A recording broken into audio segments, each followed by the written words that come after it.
Hello दोस्तों, welcome in your channel tech non tech and more पर। आज हम लोग डिस्कस करने वाले हैं कास्टिंग प्रोसेस के बारे में। कास्टिंग क्या होती है, कैसे दिखती है, इसकी एडवांटेज, डिसएडवांटेज, लिमिटेशन एंड बहुत कुछ। सबसे पहले ये देखते हैं कि कास्टिंग दिखती कैसी है। तो यहाँ पर जो भी सारा चीज़ है ना, ये सारा चीज़ ये कास्टिंग से ही बनी हुई है। तो ये मूर्ति एंड जो हम लोग वर्कशॉप में काम करते हैं वो टूल वगैरह एंड पाइप फिटिंग्स में जो कुछ भी आती है एंड बचपन में जो हैंड पम्प अगर आपने देखा हो तो वो हैंड पम्प तो कास्टिंग से ही बनती है। देन वो किचन में जो कढ़ाई होती है वो भी कास्टिंग से भी बनी होती है। एंड ये हमारा इंजीनियरिंग एप्लीकेशन के आईसी इंजन ये भी कास्टिंग से बनी होती है। एंड टूल्स वगैरह सब कुछ कास्टिंग का ही आता है, मोस्ट ऑफ द चीज़ें। तो ये कास्टिंग ये कैसे होता है तो ये देख लेते हैं अब। तो पहले ये देख लो, पहले डेफिनेशन से समझते हैं, फिर ये डायग्राम में समझा दूंगी। तो आप जान लेते हैं ये कास्टिंग करते कैसे, व्हाट इज़ कास्टिंग। तो कास्टिंग क्या होती है एज पर डेफिनेशन पहले देख लेते हैं, उसके बाद में समझा दूंगी। Casting is a process in which molten liquid metal is allowed to solidify in a predefined mold cavity. After solidification, by breaking the mold, required shape of the object can be produced. इसकी मतलब क्या समझा रही है कि कोई metal को हम पहले गला लेंगे, जिस ही मेटल की कास्टिंग करनी है, कॉपर हो सकती है, स्टील, एल्युमिनियम, कुछ भी हो सकती है, तो पहले उसको गला लेंगे।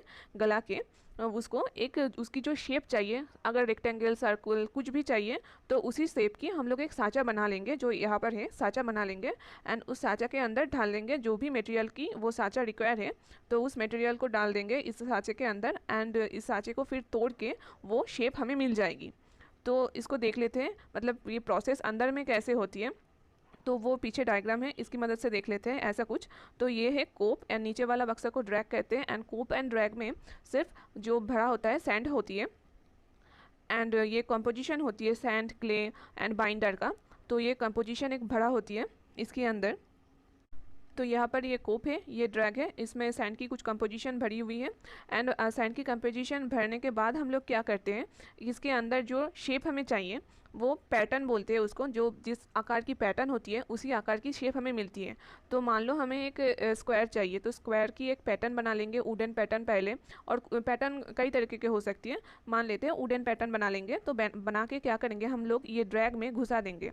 घुसा के यहाँ पर बाली का पोर्शन जो होगी ना, सैंड पार्टिकल, उसको रिमूव करके उसका कुछ यहाँ इस आकार की कुछ गड्ढा बना लेंगे, उसी शेप की पैटर्न की जो शेप होगी उसको हम लोग यहाँ पर प्रेस कर देंगे, तो वो ऐसी शेप हो जाएगी एंड सैंड पार्टिकल पास में चला आएगा। एंड उसके बाद क्या करेंगे, उसके ऊपर से कुछ पोर्शन खाली कर देंगे, जैसे कि यहाँ पर दिखाया गया है। एंड उसकी जो मटेरियल है उसको भी तो ढालना है, मतलब कहाँ से उसको हम लोग पोर करेंगे। तो यहाँ पर कुछ जगह होगी, यहाँ पर पोर होके यहाँ पर आएगी। एंड ये फील हो गया है कैविटी, तो हम लोग कैसे समझेंगे, ये जो खाली जगह फील हो गया, तो यहाँ से जो वापस मटेरियल निकलने लगेगी तो हम समझ जाएंगे कि हो गया, यहाँ पर पोजीशन फील हो गया, तो हम फिर मेटल नहीं डालेंगे, वहीं पर स्टॉप कर देंगे। तो टेक्निकल टर्म में समझ लेते हैं। तो मैंने पहले ही बता दिया, इसको कोप कहते हैं, इसको ड्रैग कहते हैं एंड इसको राइज़र कहते हैं। राइज़र की मदद से हम लोग चेक करते हैं मटेरियल भरे कि नहीं भरे। अगर भर गया तो राइज़र से ओवरफ्लो होगा एंड हम लोग मटेरियल डालना बंद कर देंगे, जो लिक्विड मेटल होगा वो डालना बंद कर देंगे। देन यहाँ पर होता है पोरिंग बेसिन, यहाँ पर एक बेसिन है, इस बेसिन में डालेंगे एंड इस बेसिन से यहाँ पर आएगा, जिसको स्प्रू कहते हैं। स्प्रू के मदद से ये फिर जाएगा रनर पे, रनर पे जाके एक्चुअल कैविटी जो हमारी शेप चाहिए तो वो यहाँ पर आ जाएगा। एंड आफ्टर दैट जब ये ठंडा हो जाएगा तब हम लोग ये सैंड पार्टिकल को रिमूव कर देंगे। एंड एग्जैक्टली ऐसा जो है रेड कलर वाला जितना पोर्शन है ऐसा ही मिलेगा। एंड हमें तो स्क्वायर ही चाहिए था, तो बाकी का पोर्शन कैसे क्या करेंगे, तो बाकी का ये जो ऊपर वाला पोर्शन है इसको हम लोग कट कर देंगे, यहाँ से कट कर देंगे एंड फिर हमें ये स्क्वायर वाला पोर्शन मिल जाएगा। ऐसे ही कास्टिंग की पूरी प्रोसेस होती है। अब इसकी एडवांटेज जान लेते हैं, कास्टिंग करने से क्या क्या फ़ायदा होती है। तो एडवांटेज देख लेते हैं पहले। Complex shape of the object can be easily produce.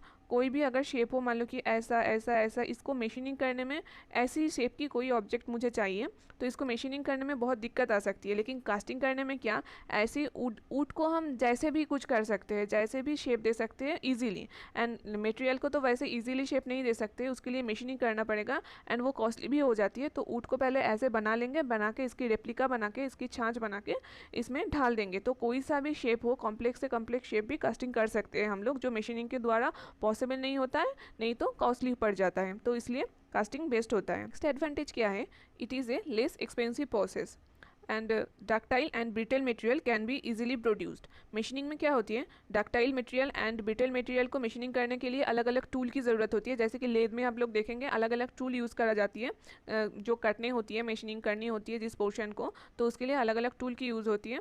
And यहाँ पर क्या होती है, यहाँ पर डक्टाइल हो या ब्रिटल मटेरियल हो तो उसको हम ईजिली कास्ट कर सकते हैं कोई भी झंझट के बिना।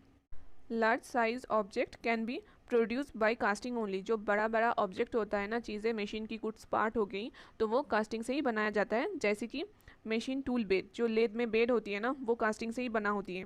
Machine tool bed, road roller जो होती है वो कास्टिंग की होती है, इंजिन ब्लॉक जो होती है वो कास्टिंग की होती है। अब इसकी कुछ लिमिटेशन भी देख लेते हैं। इसमें लिमिटेशन में क्या आती है, casting object are not having smooth surface finish. जो सरफेस फिनिश होता है वो अच्छी नहीं होती है। अगर हाईली सरफेस फिनिश हम लोगों को चाहिए तो हम ऑब्वियसली कास्टिंग से नहीं बनाएंगे। It is a labours and time consuming process. इसमें ज़्यादा लेबर की ज़रूरत होती है एंड इसमें टाइम भी ज़्यादा लगती है। There is a possibility of gas defect. Material के अंदर अगर गैस इंक्लूशन हो जाती है तो गैस डिफेक्ट की चांस रहती है कास्टिंग में। Casting object are not having uniform mechanical property due to non uniform cooling. मतलब कोई अगर हम लोग एक ऑब्जेक्ट बनाते हैं तो इसमें मैकेनिकल जो प्रॉपर्टी होती है हर जगह पे सेम नहीं होगा। मैकेनिकल प्रॉपर्टी के मतलब यहाँ पर कुछ ज़्यादा स्ट्रेंथ हो गया, यहाँ पर कुछ कम स्ट्रेंथ हो गया, ऐसे हो सकती है due to non uniform cooling, क्योंकि कूलिंग की रेट सेम नहीं होती है इसीलिए। तो यही तक था कास्टिंग के बारे में कुछ बेसिक सी जानकारी। तो दोस्तों मिलते हैं नेक्स्ट वीडियो में। Thank you for watching. जय हिंद।